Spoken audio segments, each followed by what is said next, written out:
మంచిర్యాలలో 50 ఎకరాల స్థలాన్ని కేటాయించి కోట్ల రూపాయలు ఇచ్చి ఇవాళ పోలీసుల పిల్లల కోసం ఒక అత్యున్నత ప్రమాణాలతో కూడుకున్న ఎడ్యుకేషన్ ఇవాళ పోలీస్ పిల్లలకి ఇవ్వాలనుకున్నాం అధ్యక్ష.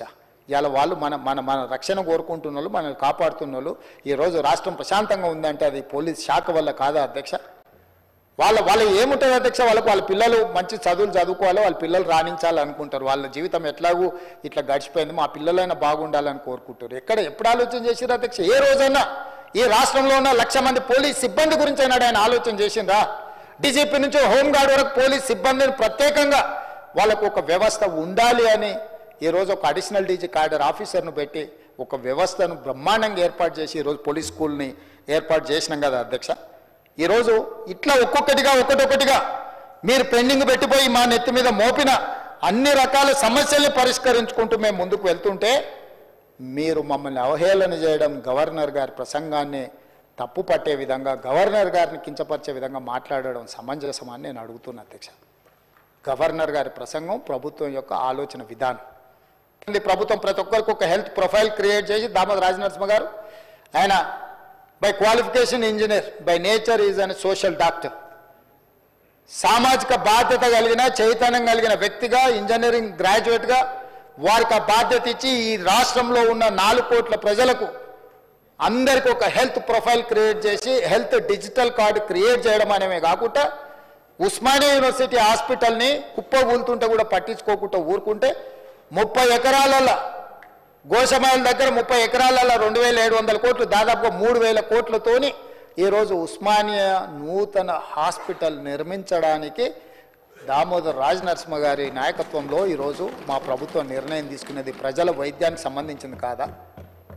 రాజీవ్ ఆరోగ్యశ్రీని మీరు నిర్వీర్యం చేస్తే ఆనాడు రాజశేఖర రెడ్డి గారు పేదవాడికి కూడా అపోలో, యశోద లాంటి కార్పొరేట్ హాస్పిటళ్లలో బాజాప్తా ఈ కార్డు తీసుకెళ్తే వైద్యాన్ని అందించే విధంగా తెస్తే దాన్ని నిర్వీర్యం చేసి కాంగ్రెస్ పార్టీకి పేరు వస్తుంది, దాన్ని మూలకు పడేస్తే దాన్ని 10 లక్షల రూపాయలకు పెంచి ప్రతి పేదవాడి ఆరోగ్యాన్ని కాపాడే బాధ్యత మా ప్రభుత్వాన్ని మేము తీసుకున్న నిర్ణయం మొదటి 2 రోజుల్లోనే కాదా అని నేను అడుగుతున్నా అధ్యక్ష. అదేవిధంగా ఆ రాజీవ్ ఆరోగ్యశ్రీలో కూడా 163 మెడికల్ ప్రొసీజర్లను అదనంగా యాడ్ చేసి వాళ్ళందరినీ వివిధ రకాల డిసీజులు వస్తే కూడా వాళ్ళకు వైద్యాన్ని అందించాలి అని చెప్పి ఈరోజు మా ప్రభుత్వం నిర్ణయం తీసుకున్న మాట వాస్తవం కాదు అధ్యక్ష. మెడికల్ కాలేజ్ జీవోలు ఇచ్చి పోయింది అధ్యక్ష. 8 మెడికల్ కాలేజీలకు అడ్మిషన్లు కూడా ఇయ్యలే all India medical council. Damodar Rajanarasimha గారు మా అధికారులు పోయి ఢిల్లీలో కూర్చొని ఆ 8 మెడికల్ కాలేజీలకు అన్ని రకాలుగా రేషనలైజ్ చేసి కేంద్రం నుంచి అనుమతులు తీసుకొచ్చినాం అధ్యక్ష. ఎంతసేపు ఉన్న కేంద్రం మెడికల్ కాలేజీలు ఇయ్యలే అంటే నువ్వు అసలు లెటరే పెట్టలే, నువ్వు అడగనే లేదు. నీ తెలంగాణ రాష్ట్రానికి మెడికల్ కాలేజీలు కావాలని నువ్వు అడగనే లేదు. నువ్వు చేసిన తప్పిదాలను కప్పిపుచ్చుకోవడానికి మంది మీద నెట్టేసి ఒకటి కేంద్రం మీద, ఒకటి ప్రతిపక్షం మీద, ఒకటి పాలకపక్షం మీద, ఒకటి కాంగ్రెస్ పార్టీ మీద, ఊరి మీద, అందరి మీద నెట్టేసి నీ పాపాలన్నీ కడుక్కోవాలనుకుంటే రికార్డులు అక్కడ ఉంటాయి కదా అధ్యక్ష. ఉన్న వరంగల్ కానీ, లేకపోతే అల్వాల్ కానీ, లేకపోతే ఎల్బీ నగర్ కానీ, లేకపోతే నిమ్స్ కానీ మొదలు పెట్టించినావు, కాంట్రాక్టులు ఇచ్చినావు, కమిషన్లు తీసుకున్నావు, పోయినావు. ఇవాళ మేము వచ్చి కూర్చొని నిరంతరం కోమటిరెడ్డి వెంకటరెడ్డి గారిని ప్రతి నెల పర్సనల్గా విజిట్ చేసి ఈరోజు వాటిని వేగంగా పూర్తి చేసి జూన్ 2, 2025 లోపల ప్రారంభించాలని రాత్రి మగళ్ళు మా మంత్రి గారు ఎంబడిపడి ఈరోజు గ్రీన్ ఛానల్ వాటికి నిధులు ఇచ్చి పూర్తి చేసే ప్రయత్నం చేస్తున్నాం కదా అధ్యక్ష. ఇవన్నీ కనిపిస్తలేవా? వైద్యం పట్ల మాకున్న చిత్తశుద్ధి. ఎక్కడైనా చిన్న సంఘటన జరిగితే దాన్ని తీసుకొని చిలువలు పలువలు చేసి దాన్నే మొత్తం ప్రచారం చేసి మొత్తం వ్యవస్థ కుప్పగూలిందని అంటే అందులో సమస్యలు లేవనెత్తుతున్నట్టు కనిపిస్తలేదు అధ్యక్ష. వాళ్ళ పైశాచిక ఆనందంగా అనిపిస్తుంది, సంతోషంతో గంతులేస్తున్నట్టుగా అనిపిస్తారు అధ్యక్ష. సమస్యలు లేవనెత్తుతే ఇప్పుడు కమ్యూనిస్టు సోదరులు ఉన్నారు, ఎక్కడైనా ఏదైనా సంఘటన చేస్తే సమస్యలు లేవనెత్తే దానికోసం నిరసన చేస్తే దానికోసం వీధుల్లోకి వస్తారు. వాళ్ళు చెప్తే ఏదంటే మేము సావధానంగా దాన్ని అరే ఒక ఇష్యూని రేజ్ చేస్తున్నారు, దీన్ని మనం అటెన్షన్తో ఉండాలి అని అధికారులకు అందరూ సూచన. మీదెక్కడ అధ్యక్ష? మీరు అదొదిలేసి పైశాచిక ఆనందం ఏంది అధ్యక్ష? అసలు తాండవం చేస్తుంటారు అధ్యక్ష. ఎక్కడన్నా పొద్దున లేవగానే టీవీ బ్రేకింగ్ చూసినా, పేపర్ తీసినా, ఎవరైనా చచ్చిపోయి అనగానే కుటుంబం అంతా తలుపులు మూసుకొని గంతులు వేస్తారు. ఇది ఎక్కడి పైశాచిక ఆనందం అధ్యక్ష? ట్విట్టర్ చూడండి మీరు. అదేవిధంగా అధ్యక్ష ఇన్ఫ్రాస్ట్రక్చర్ నూతనంగా తెలంగాణ రాష్ట్రానికి ఒక గొప్ప ఇన్ఫ్రాస్ట్రక్చర్ ఉండాలి. హైదరాబాద్ నగరం అంతర్జాతీయ నగరం కావాలి, ప్రపంచ దేశాలతో పోటీ పడాలి, పక్కనున్న బెంగళూరు ముంబయో లేకపోతే చెన్నైయో లేకపోతే ఢిల్లీ కాదు, న్యూయార్క్, టోక్యో, సియోల్ లాంటి నగరాలతో పోటీ పడాలని ఈరోజు మన వల్ల అయింది మనం చేసి కేంద్ర ప్రభుత్వం సహకారం తీసుకోవాలని మా ప్రభుత్వం చేస్తుంది. నిన్న మన ఆయన పదే పదే ఢిల్లీ పోతున్నాడు అని ఏదో అన్నాడు అధ్యక్ష. లిస్టు కూడా చెప్పదలుచుకున్నాను నేను ఇప్పుడు ఈ సందర్భంగా.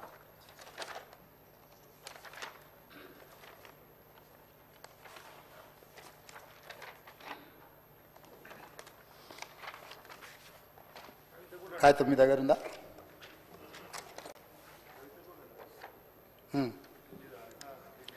ఢిల్లీకి ఏమైనా గోటీలు ఆడుకోనికి పోతున్నా అధ్యక్ష. నేనేమన్నా 32 సార్లు పోయినా అధ్యక్ష ఢిల్లీకి, ఒక్కసారి కాదు. భవిష్యత్తులో ఇంకా 300 సార్లు అయినా పోతాం అధ్యక్ష. ఈ 15 నెలల్లో నేను 32 సార్లు ఢిల్లీకి పోయినా. 32 సార్లలో 3 సార్లు ప్రధానమంత్రిని కలిసిన, మిగతా అందరు కేంద్ర మంత్రులను కలిసిన, ఇంక్లూడింగ్ కిషన్ రెడ్డితో సహా, బండి సంజయ్తో సహా ప్రతి ఒక్కరిని కేంద్ర మంత్రులను కలిసినాం. అసలు కేంద్ర రాష్ట్ర ప్రభుత్వాల యొక్క సత్సంబంధాలు రాజ్యాంగంలో పొందుపరిచిన విధానాలను వీళ్ళు మర్చిపోతే అధ్యక్ష.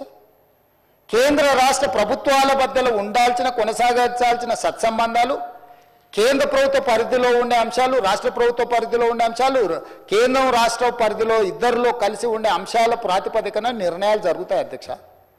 అనుమతులు ఇవ్వాలి, నిధులు ఇవ్వాలి, దానికి సంబంధించిన విషయాలను మనం కేంద్రానికి విడమర్చి చెప్పాలి. ఈరోజు నేను ఢిల్లీకి వెళ్ళినప్పుడల్లా ఢిల్లీకి ఢిల్లీకి పోయినా కలిసిన నరేంద్ర మోడీ గారిని, దేశ ప్రధానమంత్రి. ఈ దేశ ప్రధానమంత్రిని గౌరవించే సంస్కృతి నాకున్నది, మీకు లేకపోవచ్చు. మీరు కేసుల కోసమే చీకట్లు గెలుచుకుంటూ ఉండొచ్చు. మీరు మీ సంపాదనను కాపాడుకోవడానికి మీరు ఎవరైనా కాళ్ళు పట్టుకోవచ్చు. నాకే ఉంది, బాజాప్తా కలిసిన బడేబాయ్ అన్నాడు, yes on the floor on record. నేను మళ్ళీ ఒకసారి చెప్పదలుచుకుని, దేశ ప్రధానమంత్రి ఏ రాష్ట్ర ముఖ్యమంత్రికైనా పెద్దన్న లాంటి వాడే. రాష్ట్రాల ముఖ్యమంత్రులు, రాష్ట్రాల కూడికనే కేంద్రము. రాష్ట్రాలలో ఉండే ముఖ్యమంత్రులకు ప్రధానమంత్రి పెద్దన్న లాంటి వాడు. ప్రధానమంత్రి తీసుకునే నిర్ణయాలు, కేంద్ర మంత్రివర్గం తీసుకునే నిర్ణయాలకు రాష్ట్రాల అభివృద్ధి కోసం ఉపయోగపడుతుంది. ఇందులో రాజకీయం ఏముంది అధ్యక్ష? రాజకీయాలు వచ్చినప్పుడు ఆయన భారతీయ జనతా పార్టీ నాయకుడు, నేను కాంగ్రెస్ పార్టీ నాయకుడిని. నా పార్టీ ప్లాట్ఫామ్ మీదకి వచ్చినప్పుడు నా పార్టీ విధానం మాట్లాడతా. ప్రభుత్వం వచ్చినప్పుడు కేంద్ర ప్రభుత్వం తీసుకోవాల్సిన సహకారం తీసుకుంటా. వెళ్ళినప్పుడు శంకర్ వచ్చాడు మిత్రుడు కొన్నిసార్లు. రేపు వెళ్ళాలి చూస్తే మహేశ్వర్ రెడ్డి గారిని అయినా తీసుకొని వెళ్తా. ఒకవేళ వాళ్ళకి పరిచయాలు ఉన్నాయి, దానివల్ల తెలంగాణ రాష్ట్రానికి ఉపయోగపడతాను. కిషన్ రెడ్డి గారిని 4 సార్లు కలిసినాం, మాట్లాడినాం, 5 సార్లు మాట్లాడినాం. నాకేముంది అధ్యక్ష? ప్రజలు నిర్మలా సీతారామన్ గారిని లేకపోతే అమిత్ షా గారిని అందరినీ కలిసిన అధ్యక్ష. నేను కలవని మంత్రి ఎవరైనా కేంద్రంలో ఉన్నాడా? ఈ తెలంగాణ రాష్ట్రానికి సాధించుకోవాల్సిన అనుమతుల విషయంలో, నిధుల విషయంలో కేంద్రంలో ఉన్న ప్రతి ఒక్కరిని కలిసిన, ప్రధానమంత్రి గారిని కలిసి నివేదిక ఇచ్చి అక్కడి నుంచి మంత్రులకు పంపించి మంత్రులతోని ఫాలో అప్ చేసి, నేను ఒక ఐఏఎస్ ఆఫీసర్ కంటే ఎక్కువ, ఒక క్లర్క్ కంటే ఎక్కువ ప్రతి టేబుల్ దగ్గరకు పోయి తెలంగాణ రాష్ట్రానికి కావాల్సిన వాటి కోసం నేను ప్రయత్నం చేసిన అధ్యక్ష. తప్ప నేను పోయి వచ్చినందుకు నేను సాధించింది వరంగల్ ఎయిర్పోర్ట్ నేను తెచ్చింది కాదు అధ్యక్ష. రీజనల్ రింగ్ రోడ్డు నార్త్ ఉత్తర భాగం టెండర్లకు వచ్చింది నా వల్ల కాదు అధ్యక్ష. 4,000 కోట్ల ప్రపంచ బ్యాంక్ హెల్త్ ప్రాజెక్టు అప్రూవల్ తీసుకొచ్చింది నేను కాదు అధ్యక్ష. డిఫెన్స్ ల్యాండ్స్ ఎక్స్చేంజ్ కంటోన్మెంట్లో రాజశేఖర రెడ్డి గారు ఉన్నప్పుడు, మన్మోహన్ సింగ్ గారు ఉన్నప్పటి నుంచి 20 ఏళ్ళ నుంచి మొదలు పెడితే ఈ రోజు వరకు కంటోన్మెంట్లో డిఫెన్స్ ల్యాండ్స్ రాలేదు అధ్యక్ష. వీళ్ళు 10 ఏళ్ళు కూడా వేయలేకపోయారు అధ్యక్ష. నేను పోయి ఢిల్లీకి పోయి నరేంద్ర మోడీ గారిని కలిసి, రాజ్నాథ్ సింగ్ గారిని కలిసి ఉత్తర తెలంగాణ మొత్తం అక్కడికి వస్తేనే బాటిల్ నెక్ అవుతుంది. రాజీవ్ రహదారి నుంచి మొదలు పెడితే అక్కడి నుంచి వస్తే ట్రాఫిక్ అంతా అక్కడ జామ్ అవుతుంది, మీరు ఇవ్వాల్సిందే అనుమతి అని వాళ్ళని అడిగితే రాజ్నాథ్ సింగ్ గారు పెద్ద మనసు చేసుకొని 160 ఎకరాల రక్షణ శాఖకు సంబంధించిన భూ బదలాయింపు తెలంగాణ రాష్ట్రానికి చేసిండు. చేసినప్పుడు నేను అభినందించొద్దు అధ్యక్ష రాజ్నాథ్ సింగ్ గారిని? తప్పేముంది అధ్యక్ష? తెలంగాణ రాష్ట్ర ప్రయోజనాల కోసం, అభివృద్ధి కోసం ఒక మంత్రి సహకరించినప్పుడు ఎస్ ఆ మంత్రి మాకు సహకరించిందని చెప్పడానికి బేసిజాలు ఎందుకు అధ్యక్ష? విధానపరమైన అంశాలలో మాకు వేరే అభిప్రాయం ఉండొచ్చు, కానీ అభివృద్ధికి వచ్చినప్పుడు తెలంగాణకు సహకరించిన వాళ్ళను మనం ఎందుకు అభినందించొద్దు అధ్యక్ష? ఈరోజు డిఫెన్స్ ల్యాండ్స్ని సాధిస్తే ఆయన ఎప్పుడో 2015-16లో పోయి కాగితం ఇచ్చి వచ్చినా దాని ట్విట్టర్లో పెడతాడు. అసలు కొంచెమన్నా అదేదో మా ఆది శ్రీనివాస్ అన్నది ఉండాలి కదా అధ్యక్ష. అరే నేను పోయి కూర్చొని మంత్రులను కలిసి, అధికారులను పిలిచి, ఆయన పాపం పెద్ద మంచి రాజ్నాథ్ సింగ్ గారు అందరిని పిలిచి సమీక్ష చేసి, అరే యంగ్ చీఫ్ మినిస్టర్ వచ్చినాయి, మనం చేయాలి, తెలంగాణకు మనం చేయాల్సిన అవసరం కూడా ఉందని ఆయన పిలిచి ఇస్తే దాన్ని తప్పు పడతారు రాజ్నాథ్ సింగ్ గారిని కలిసిందని. అదేవిధంగా Indian Institute of Handloom Technology Piyush గోయల్ని కలిసి 10 ఏళ్ళు మీరు దేలేంది. ఆంధ్రప్రదేశ్లో నెల్లూరు దగ్గర ఉంది అధ్యక్ష Indian Institute of Handloom technology. ఇవ్వడానికి ఇక్కడ చదువుకోవాలంటే నెల్లూరు పోవాలి. నేను వెళ్ళి పీయూష్ గోయల్ని కలిసి నేను సాధించుకొని వచ్చిన అధ్యక్ష. దానికి కొండా లక్ష్మణ్ బాపూజీ పేరు పెట్టిన. అదేవిధంగా పిఎం మిత్ర పార్క్ వరంగల్ ఏదైతే టెక్స్టైల్ పార్క్ ఉందో దానికి పెండింగ్ నిధులు ఉంటే సాధించుకొని వచ్చిన.